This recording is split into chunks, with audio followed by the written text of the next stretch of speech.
We come sadly to the house with a ticket to the opera given us by Aram, who can't go. We tell Lazarus to doll up for his first night at the opera in life. We tie his tie, select his shirt, we comb his hair.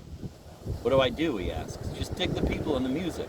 It'll be Verdi. Let me tell you all about Verdi, yells Raphael and explains, ending up with a long explanation about the Roman Empire. You gotta know history, you gotta read books. I'll tell you the books to read. Simon is there.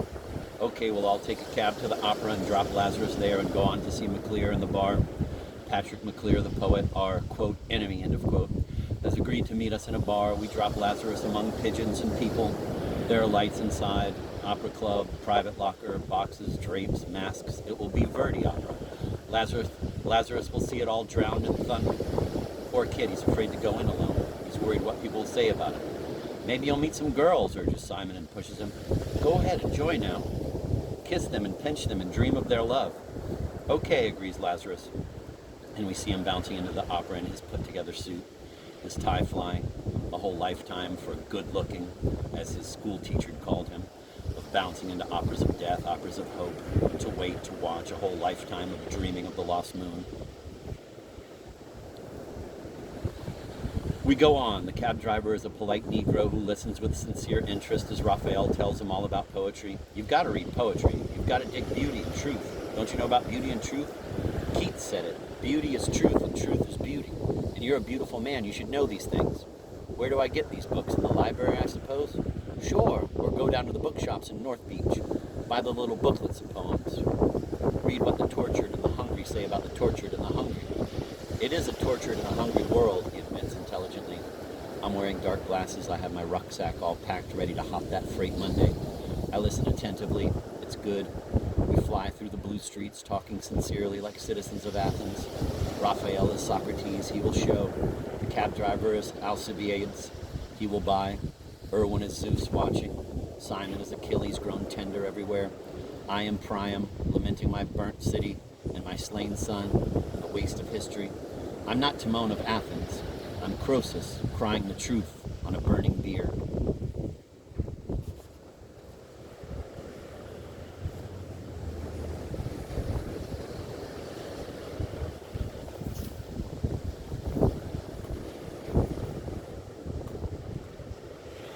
Okay, the cab driver agrees. I'll read poetry and says good night to us pleasantly and counts his change, and we run into the bar, to dark tables in the back, like back rooms of Dublin, and here Raphael surprises me by attacking McLear.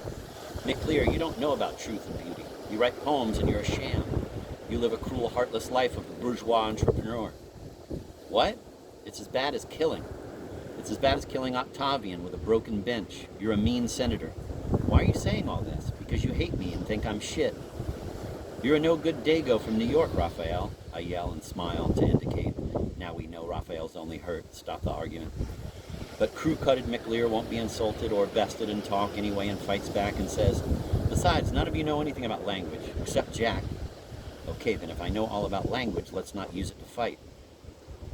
Raphael is delivering his invective, Demosthenian speech with those little clicks of fingertips in the air. But every now and then he has to smile to realize, and McLear smiles. It's all a misunderstanding based on the secret worries of poets. And poets in pants, as distinguished from poets in robes, like Homer, who blindly chanted and wasn't interrupted or edited or put down by listeners one and all. Hoodlums at the front of the bar, attracted by the yells and the quality of the conversation. Poetry. Poetry. And we almost get in a fight as we leave, but I swear to myself, if I have to fight with the cross to defend the cross, I'll fight, but oh, I'd rather go away and let it blow over. Which it does. Thank God we go off free in the streets.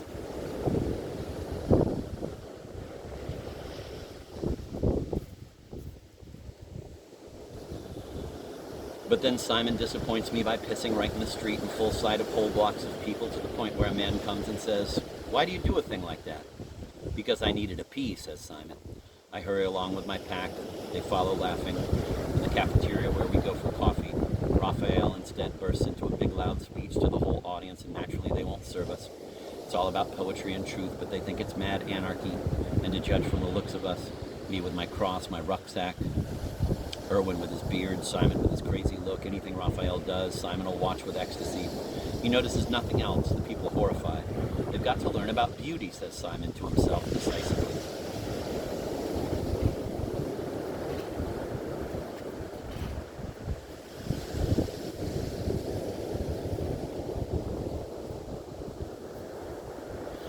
And in the bus, Raphael addresses the whole bus. Wah wah, big speech about politics now. Vote for Stevenson, he yells, for no known reason. Vote for beauty, vote for truth. Stand up for your rights. When we get off, the bus stops. My beer bottles we've drained roll loudly on the floor of the back of the bus. The Negro driver addresses us a speech before opening our door. And don't ever drink beer in my bus again. We ordinary people have troubles in this world, and you just add to it, he says to Raphael. Which isn't entirely true, except for just now, yes. Yet no passenger has objected. It's just a show in a bus. It's a dead bus going to death, says Raphael in the street, and that driver knows it and won't let it change. We rush to meet Cody at the station. Poor Cody, casually entering the station bar to make a phone call, all attired in a uniform, is set upon and backslapped and howled by the gang of crazy poets. Cody looks to me as though to say, "Can't you quiet them down?" "What can I do," I say, "except advise kindness?" "Oh, kindness be damned," yells the world. "Let us have order." Once order comes, the orders come. I say, "Let us have forgiveness everywhere. Try as hard as you can. Forgive, forget. Yes, pray on your knees for the power to forgive and forget. Then all will be snowy heaven." Cody hates the thought of taking Raphael and the gang on the train. Says to me, "At least comb your hair. I'll tell the conductor who you are." Ex-train man. So I comb my hair for Cody, for the sense of order. Just as well, I just want to pass through, Lord, to you. I'd rather be in your arms than the arms of Cleopatra, till the night when those arms are the same. So we say goodbye to Simon and Irwin. The train pulls south into the darkness. It's actually the first leg of my 3,000-mile trip to Mexico, and I'm leaving San Francisco.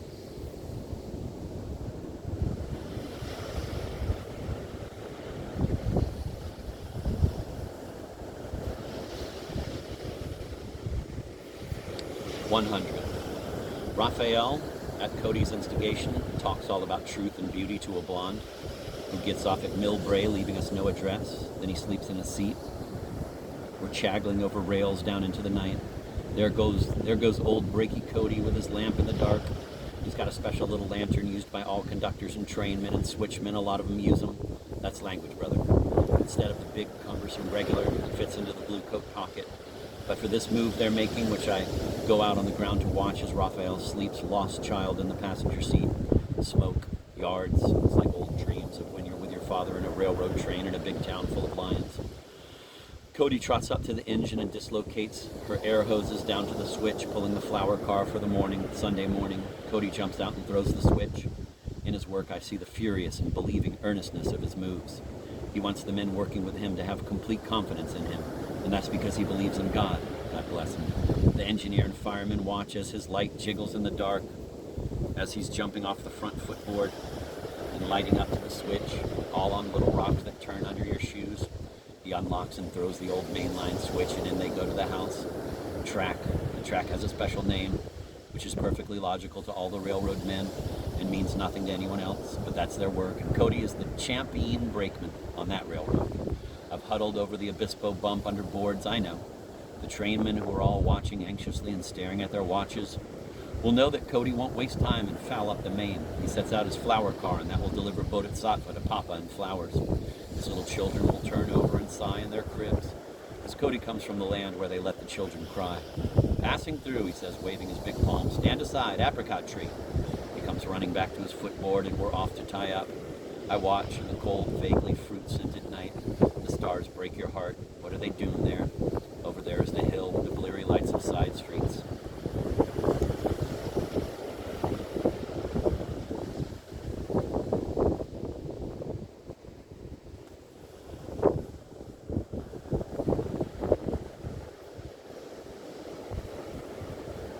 We tie up. Cody rubs and dries his hands in the toilet of the coach and says to me, "Boy, don't you know that I'm headed for Innisfree?" "Yes, sir, boy. With those horses, I'm finally going to learn to smile again. Man, I'll just be smiling all the time. I'll be so rich. You don't believe? Didn't you see what happened the other day?" "Yeah, but that's not important." "What's not important?" "Money." He shows his teeth, yelling at me, mad at his brother for being so Innisfree. "All right, you'll be a millionaire. Get me no yatch with blondes and champagne. All I want is a shack in the woods, a shack on Desolation Peak, and a chance," tapping me, leaping forward, "to play the system with the money I'll send you by Western Union soon as we're ready to expand our business across the country. You cover the New York tracks. I'll stick to the rail here and cover these tracks. And we'll set old sleepyhead Raphael there sailing for them tropical park isles. He can cover Florida and Irwin, New Orleans. And Marlon Brando, Santa Anita, I say. And Marl, that's right, and the whole gang. Simon at Sebastopol Park and Sardine, Russia. Simapele, Russia for Lazarus, so dear my boy, it's in the bag, a dead surefire headbang cinch. Whacking his fist. Except I gotta brush the back of my suit. Here's the brush. Get those specks off the back of me, will you? And I proudly, like an old New Orleans movie porter in old trains, brush his back clean of specks.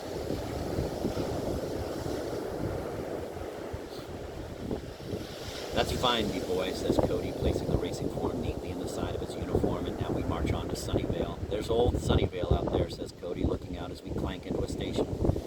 And he goes out calling Sunnyvale to the passengers twice, and some of them yawn and get up. Sunnyvale, where Cody and I'd worked together, and the conductor said he talked too much, though Cody did show me how not to get on a diesel footboard. If you get on the wrong way, you're ground under. Sometimes it isn't noticed in the dark. You stand there in the dark on a track and won't see nothing because a low flat car is sneaking up to you like a snake. So Cody is the conductor of the heavenly train, and we'll all get our tickets pinched by him because we were all good lambs, believed in roses and lamps and eyes of the moon. Water from the moon comes all too soon.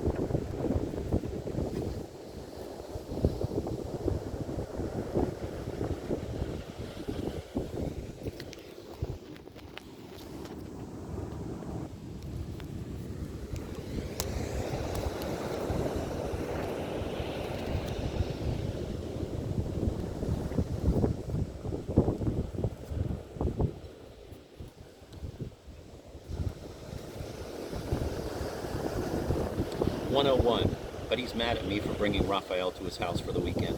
Though he doesn't care, he figures Evelyn won't like him or it. We get off the train at San Jose, wake up Raphael, and get into his new family car, a Rambler station wagon, and off we go. He's mad, he slams the car around with vicious twists, and yet doesn't make a sound with his tires. He's learned that old trick before. All right, he seems to say. We'll go to the pad and sleep. And, he says out loud, you two guys enjoy yourselves tomorrow watching the big pro football game. Packers and Lions. I'll be back about 6 and drive you in Monday dawn to the first train back. That I'm working in, you see? So you don't have to worry about getting on. Now chillin', here's the pad. Turning into a narrow country road, and another, and into a driveway and a garage. There's the Spanish mansion pad, and first thing is sleep. Where do I sleep, says Raphael. You sleep on the sofa in the parlor, I say, and I'll sleep in the grass in my sleeping bag. I've got my spot out there in the backyard. Okay, we get out and I go in the back of the huge yard among bushes and spread out my sack from the rucksack on dewy grass, and the stars are cold, but that star air hits me, and as I slip into my bag, it's like a prayer. To sleep is like a prayer, but under the stars, if you wake up at night at 3 a.m., you'll see what a big, beautiful, heavenly Milky Way room you're sleeping in. Cloudy milk with 100,000 myriads of universes, and more. The number is unbelievably milky. No UNIVAC machine with the brainwashed mind can measure that extent of our reward that we can see up there. And the sleep is delicious under the stars. Even if the ground is humpy, you adjust your limbs to it, and you feel the earth damp, but it only lulls you to sleep. It's the Paleolithic Indian in all of us, the Cro-Magnon or Grimaldi man, who slept on the ground naturally and often in the open, and looked at the stars on his back and tried to calculate the Dipankara number of them, or the Hoodoo Olagu mystery of them blearing there. No doubt he asked why. Why? Name. Lonely lips of Paleolithic men under the stars, the nomad night, the crackle of his campfire, I and the zing of his bow. Cupid bow me. I just sleep there tight. When I wake up it's dawn, and gray, and frosty, and I just burrow under and sleep on. In the house, Raphael is having another sleeping experience, Cody another, Evelyn another, the 3 children another, even the doggy another. It will all dawn on Tinder Paradise, though.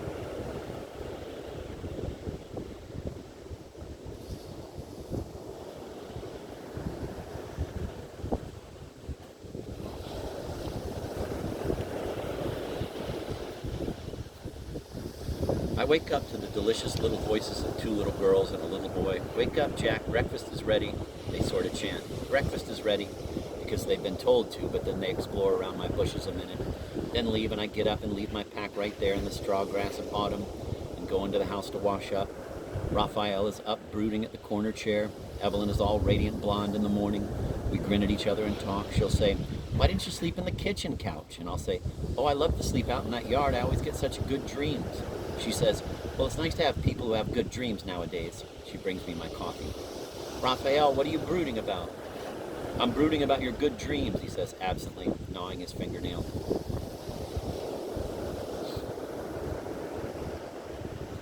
Cody is all a bustle in the bedroom, jumping around, changing the television set, and lighting cigarettes and running to the toilet to do his morning toilet between programs and scenes. "Oh, isn't she darling?" he'll say as a woman comes on to advertise soap. And from the kitchen, Evelyn will hear him and say something. "She must be an old hag." "Hag schmag," will say Cody. "I'll let her climb into my bed any time." "Oh, pooh," she'll say, and let it go at that. All day long, nobody likes Raphael. He gets hungry and asks me for food. I ask Evelyn for some jelly sandwiches, which I make. The children and I go off on a magic walk through the little kingdom of the cats. It's all prune trees that I eat out of, and we go through roads and fields to a magic tree with a magic little hut under it built by a boy. "What is he doing there?" I say. "Oh," says Emily 9, "he just sits and sings." "What does he sing?" "Anything he likes." "And," says Gabby 7, "he's a very nice boy. You should see him. He's very funny." "Yes, tee-hee, he's very funny," says Emily. "He is very funny," says Timmy 5, and so low to the ground down there holding my hand I forgot all about him. All of a sudden I'm wandering around in desolation with little angels. "We'll take the secret trail, the short trail. Tell us a story." "Nah." "Where does this path lead?" "It leads to the kings," I say. "Kings? Trapdoors and ooboons," I say. "Oh," Emily announces Gabby, "isn't Jack funny?" "He sure is," almost sighs Emily, dead serious. Timmy says, "I have fun with my hands," and he shows us mystic mudra birds. "And there's a bird singing in the tree," I advise them. "Oh, I hear him," says Emily. "I'm going to explore further." "Well, don't get lost." "I am the giant in the tree," says Timmy, climbing the tree. "Hang on tight," I say. I sit down and meditate and relax. All's well. The sun is warm through the branches.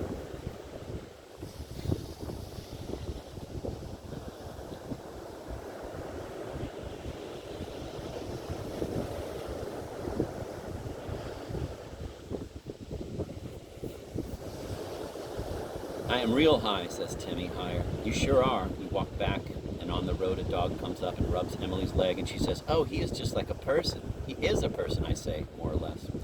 We come back to the house eating prunes, all glad. "Evelyn," I say, "it's wonderful when you have 3 children. I can't tell the difference between one or the other. They're all uniformly sweet." Cody and Raphael are yelling bets in the bedroom to the TV game. Evelyn and I sit in the parlor and have one of our long, quiet talks about religion. "It's all different words and phrases to express the same thing," says Evelyn, balancing sutras and readings in her hands. "We always talk about God." She has resigned herself to Cody's wildness because it's as it should be. One day she even rejoiced in the opportunity to thank God when nasty children threw eggs in her window. I was thanking him for the opportunity to forgive. She's a very pretty little woman and a top-notch mother. She's not concerned one way or the other, though, about anything in principle. She really has achieved that cold, void truth we're all yaking about. She really has achieved that cold, void truth we're all yakking about, and in practice she displays warmth. What more you need? On the wall is the strange gold lame Christ she did at age 14, showing a squirt of blood coming out of his pierced side, very medieval. And over the mantelpiece, 2 good portraits of her daughters, simply painted. In the afternoon she comes out in her bathing suit, blonde and like it's lucky when you live in California and take a sunbath, while I demonstrate swan dives and jackknifes to her and to the kids. Raphael watches the ball game, won't swim. Cody goes off to work, comes back. It's a quiet Sunday afternoon in the country. What's to get excited? "Very, very quiet children," says Cody, removing his breaking clothes and getting in his bathrobe. "Supper, Ma." "Don't we ever get anything to eat around here?" he adds. "Yeah," says Raphael. And Evelyn comes up with a beautiful, tasty supper that we all eat in candlelight, preceded by Cody and the children reciting a little Lord's Prayer about supper. Bless the food we are about to eat. It's no longer than that, but they've got to recite it all together while Evelyn watches. I close my eyes and Raphael wonders. "This is crazy, Pomeray," he says finally. "And you really, really, truly believe in all this stuff?" All right, that's a one way to do it. Cody puts on Okie Revival Healers on television, and Raphael says, "It's bullshit." Cody refuses to agree. Finally, Cody prays a little with the television audience where the healer asks for attention to pray. Raphael is out of his mind. And in the evening, here comes a woman being interviewed for the $64,000 question and announces she's a butcher in the Bronx, and you see her simple, serious face, maybe mincing a little, maybe not, and Evelyn and Cody agree and hold hands at their end of the bed on pillows as Raphael sits Buddha at their feet, and then me on the door with a beer. "Don't you see it's just a simple, sincere woman Christian," says Evelyn. "Just good old-fashioned folks, well-behaved Christians." And Cody agrees. "That's it precisely, darling," and Raphael yells. "Who wants to hear her? She kills pigs." And Cody and Evelyn are shocked out of their faces, both stare at Raphael wide-eyed. Besides, he said it so suddenly, and what he's saying, they can't help seeing that it's true, but it's got to be true. She kills pigs. Now Raphael starts razzing Cody and feels much better. It turns into a funny night. We all get high on the moving programs we see. Rosemary Clooney singing so prettily, and $1 million movies that we can't see because Cody will jump and click on the piece of a photographed sports game, then jump to a voice, a question, jump on, cowboys shooting toy guns in little dusty hills, then bang, he hits a big worried face in a panel show, or you ask the questions.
"How can we see the show?" yells Raphael and Evelyn all the same time.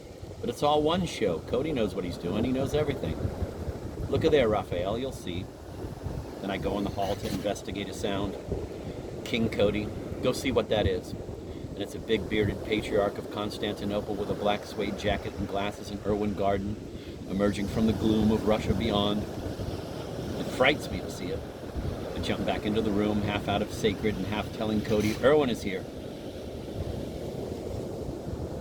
Behind Irwin are Simon and Gia. Simon takes his clothes off and jumps in the moonlight swimming pool, just like an ambulance driver of a lost generation cocktail party in 1923. I bring them out to the deck chairs by the moonlight shining pool to let Evelyn and Cody sleep. Gia is standing beside me, laughs and walks off with her hands in her pockets. She's wearing pants. For a minute I think she's a boy. She slouches and smokes like a boy, one of the gang. Simon pushes her at me. "She loves you, Jack. She loves you."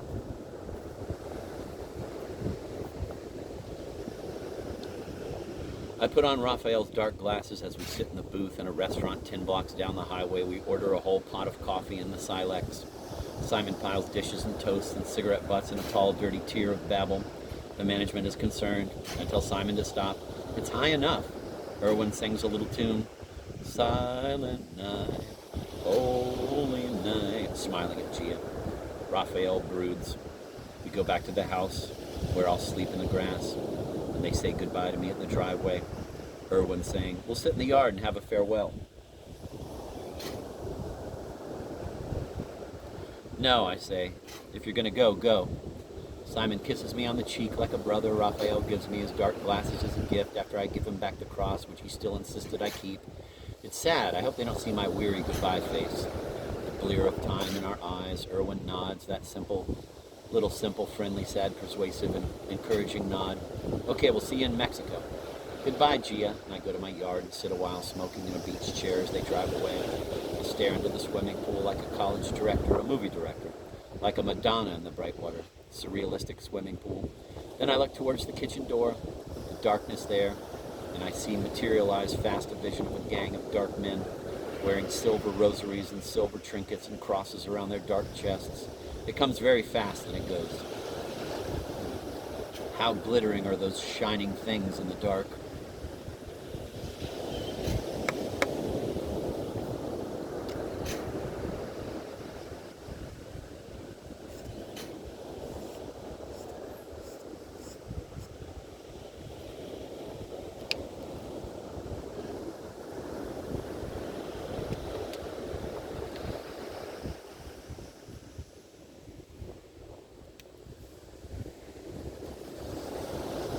"103.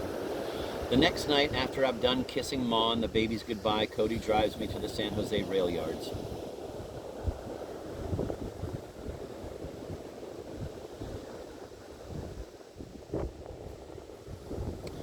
Cody, I had a vision last night of a gang of dark men like Raphael and David DeAngeli and Irwin and me all standing in the gloom with glittering silver crucifixes and neck chains over our dark, dingy breasts. Cody, Christ will come again. Yeshua." He nods suavely, handling the brake apparatus. "So why I say..." We park by the yards and watch the smoky engine scene and the new thrumming diesels in the yard office with bright lights. Where we'd worked together in our ragged brakeman days, I am very nervous and keep wanting to get out of the car and out to that track to catch the ghost as she pulls out, but he says, "Oh man, they're only switching now. Wait till the engine's tied on. You'll see it. A Grat Big 4-unit son-of-bitch'll get you flying down that Los Angeles no time, but Jack, be careful, keep a good handhold, and remember what I always told you, boy. We've been buddies a long time in this lonesome world. I love you more than ever, and I don't want to lose you, son." I have a half pint of whiskey for my whistling trip on the flat.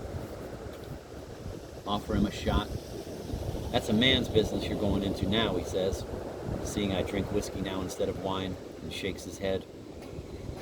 When he does swing the car out back of a string of deadhead passenger cars and sees me hoist on my old freight train jacket with the sleeves bulging over my hands and the doleful POW stain left on the armband from some Korean War prehistory jacket bought in strange torn Indian stores in El Paso, he stares to see me out of my city uniform and in my night hopping uniform. I wonder what he thinks of me. He's all instructions and care. He wants me to hop on from the fireman's side, but I don't like the 6 or 7 rails I have to cross to get to the main, where Ghost Zipper will be flipping. I might trip in that dark. Let's get on the engineer's side. We have old-time arguments about railroad methods. His are long, involved, razor-sharp, oaky logics based on imaginary fears. Mine are silly, innocent, green mistakes based on actual Canuck safety measures. But on the engineer's side, man, they'll see you. That big spot will fall right on you. I'll hide between the deadheads. No, come inside.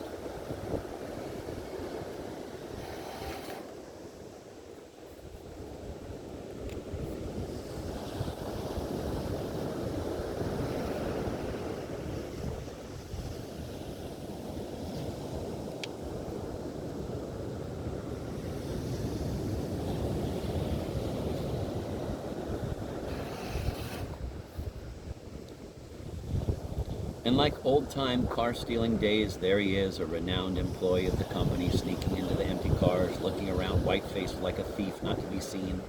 In absolute darkness, I refuse to haul my pack inside for nothing and stand between the cars and wait. He whispers from a dark window, "Keep out of sight, whatever you do."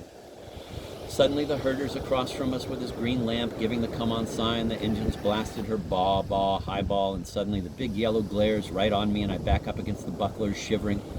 Cody's scared me, and instead of joining him in a shot of my whiskey, I'd abstained, boasting, "Never drink on duty," seriously meaning the duty of grabbing moving grab irons and heaving onto a difficult flat car with heavy pack. If I'd have drank a shot, I wouldn't now be shivering, shaking. The herder sees me. Again, Cody's terrified. Again, Cody's terrified whisper, "Keep out of sight." And the herder yells, "Having trouble?" Which then instantly I take either to mean money trouble, so have to hop freights, or cop trouble, so have to hide out of sight. But I just liltingly yell out without thinking, "Yeah, okay." And the herder instantly replies, "So right." Then as the big train slowly turns into the main with ever blindinger glare, I add and yell, "I'll catch her right here," to indicate to the herder I'm just a good old talkative simple boy, not out to wreck open box doors and bash panels. Cody is a dead silent lump huddled in the dark coach window. for all I know, down on the floor.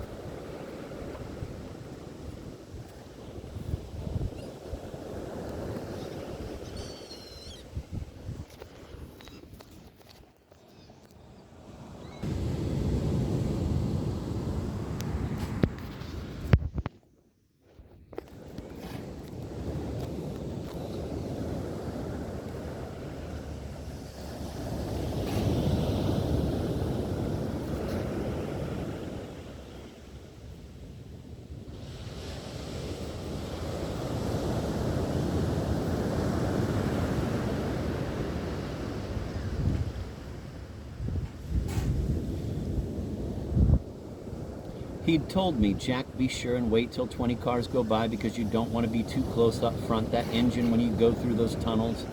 At Margarita, you can suffocate from the diesel fumes." But as I wait for the 20 to pass, I get scared as the momentum picks up.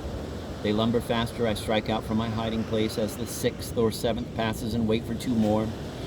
Heart pounding, make a few experimental taps at passing Knight's teal rungs. Oh, Lord of our fathers, what a cold show is the show of things. And finally I move up, trot, get level with the front grab iron, grab a hold, trot with it, fear, breathing, and haul up on board in one graceful, easy, nothing to it, waking from a dream, laughable move, and there I am, standing on my flat, waving back at forever invisible Cody somewhere there, wave many times to make sure he's seen me make it, and wave, and it's goodbye, old Cody. And all our fears were in vain, a dream, just like the Lord said, and that's the way we'll die. It's all night down the coast. I drink my whiskey and sing to the stars, remembering previous lifetimes when I was a prisoner in dungeons and now I'm in the open air, down, down, as prophesied in my desolation song, through the tunnels of smoke, where red banana to nose covers that, down to Obispo, where I see cool Negro hobos on the car next to mine, calmly smoking cigarettes in the cabs of lashed trucks and right in front of everybody. Poor Cody, poor me. To LA, where in the morning after washing with drip water from melting reefers and trudging into town, I finally buy a ticket and am the only passenger on the bus. And as we pull out for Arizona in my desert sleep, there in my coming Mexico. Let me reread that. To LA, where in the morning after washing with drip water from melting reefers and trudging into town, I finally buy a ticket and am the only passenger on the bus, and as we pull out for Arizona in my desert sleep, there in my coming Mexico. Suddenly another bus is alongside us, and I look and it's 20 young men sitting among armed guards on their way to prison, a prison bus, and 2 of them turn and see me, and all I do is slowly lift my hand and slowly wave hello and look away as they slowly smile. Desolation Peak. What more do you want? Book 2, Part 1, Passing Through Mexico.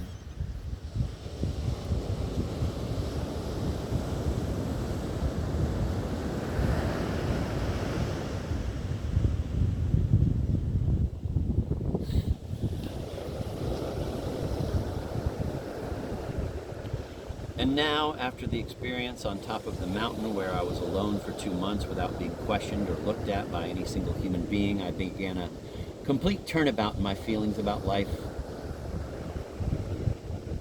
I now wanted a reproduction of that absolute peace in the world of society, but secretly greedy too for some of the pleasures of society, such as shows, sex, comforts, fine foods and drink.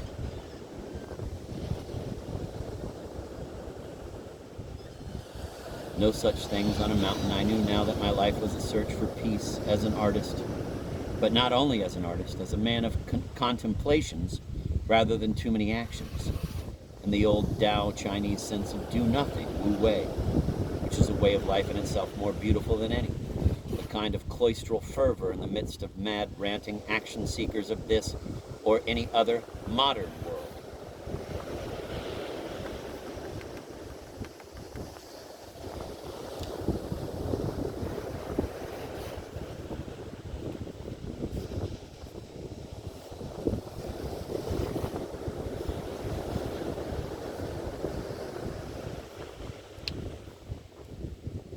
I'm going to reread that. And now, after the experience on top of the mountain where I was alone for 2 months without being questioned or looked at by any single human being, I began a complete turnabout in my feelings about life. I now wanted a reproduction of that absolute peace in the world of society, but secretly greedy too for some of the pleasures of society, such as shows, sex, comforts, fine foods and drink. No such things on a mountain.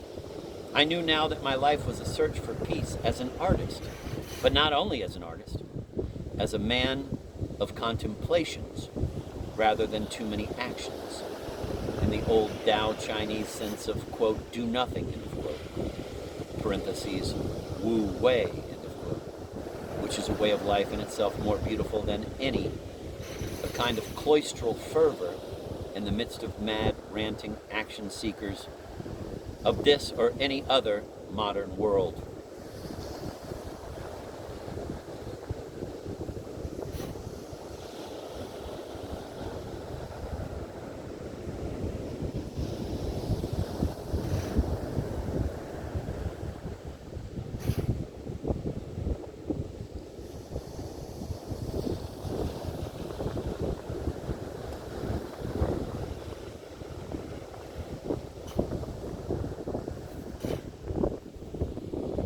It was to prove that I was able to do nothing even in the midst of the most roisterous society that I had come down from the mountain in Washington State to San Francisco, as you saw, where I spent that week of drunken, quote, carousals, end of quote, as Cody once said, with the Desolation Angels, the poets and characters of the San Francisco Renaissance.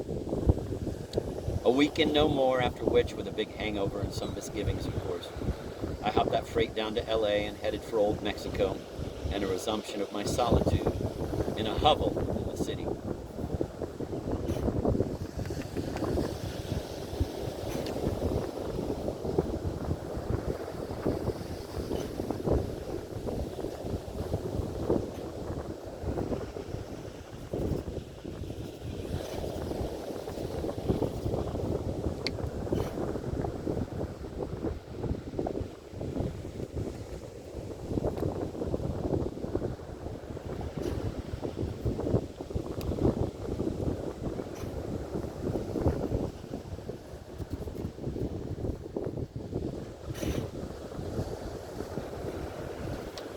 It's easy enough to understand that as an artist I need solitude and a kind of, quote, do nothing, end of quote, philosophy that does allow me to dream all day and work out chapters and forgotten reveries that emerge years later in story form. In this respect, it's impossible, since it's impossible for everybody to be artists, to recommend my way of life as a philosophy suitable for everyone else. In this respect, I'm an oddball, like Rembrandt. Rembrandt could paint the busy burghers as they posed after lunch, but at midnight, while they slept to rest for another day's work, old Rembrandt was up in his study putting on light touches of darkness to his canvases.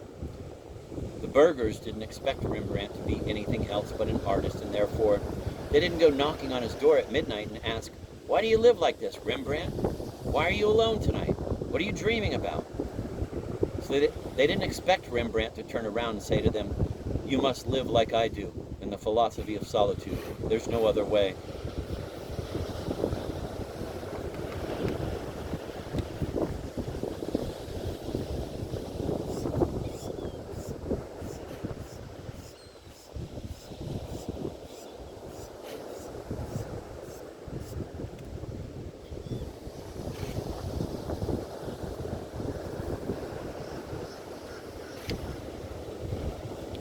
I'm going to reread that. It's just too sweet.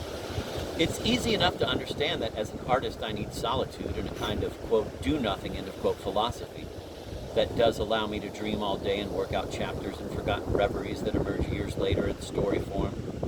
In this respect, it's impossible, since it's impossible for everybody to be artists, to recommend my way of life as a philosophy suitable for everyone else.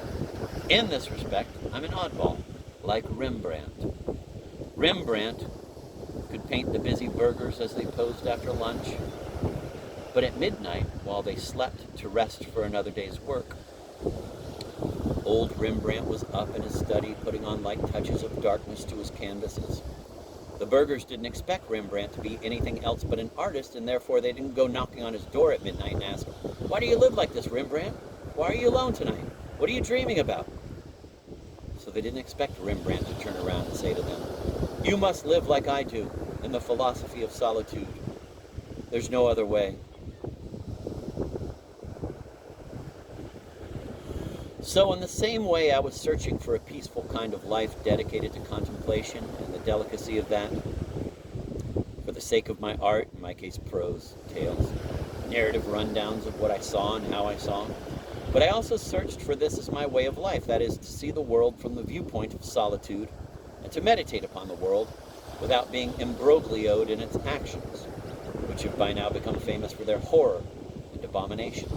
I wanted to be a man of Tao who watches the clouds and lets history rage beneath, something which is no longer allowed after Mao and Camus.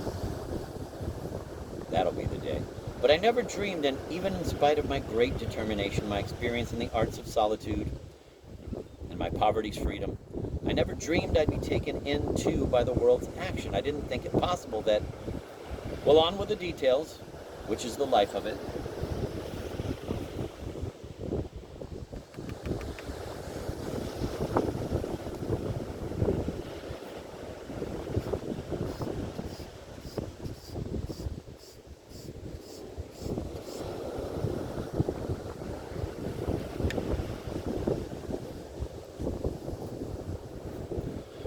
It was okay at first after I saw that prison bus outside LA, even when the cops stopped me in the Arizona desert that night when I was hiking out under a full moon at 2 a.m. to go spread my sleeping bag in the sand outside Tucson. When they found out I had enough money for a hotel, they wanted to know why I sleep in the desert.